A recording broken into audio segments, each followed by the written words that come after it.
Amerikada shunaqa narsa shakllangan. Amerikanslar ko'chasini uyini oldiga o'zlari kichkinacha shelf, ya'ni anaqa kitob turadigan javonlar qilib qo'yadi.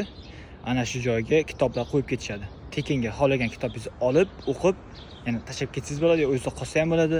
Agar sizda kitoblar bo'lsa, olib kelib bu yerga qo'yib ketsangiz ham bo'ladi. Qarang. Mana Little Free Library.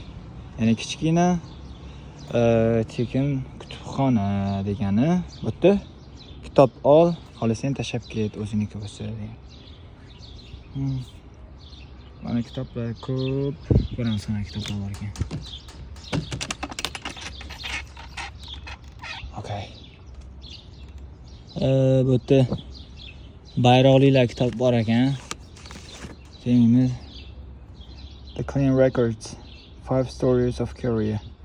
Kajiyama Toshiyuki. Bu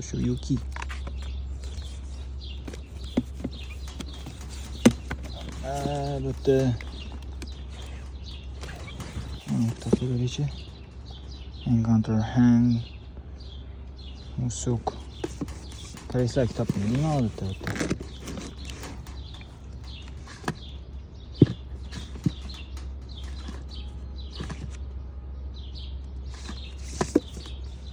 Inside the Hermit Kingdom.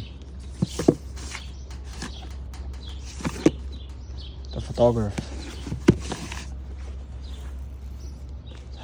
Shuna o'qiydigan kitoblar bormi ekan bu yerda? Yo.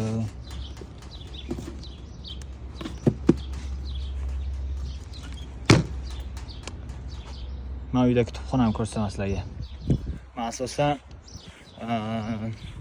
hozirda o'qiyotgan kitoblarim science fiction va shaxsiy rivojlanishga oid ko'p kitoblar o'qiyapman. Uyda ham kitoblarim ko'p. O'zim shuning uchun bu yerda kitoblar ko'rsa menga yoqmadi hozir. Uncha olmadim. Lekin xohlagan odam olib ketishi mumkin bu kitoblar.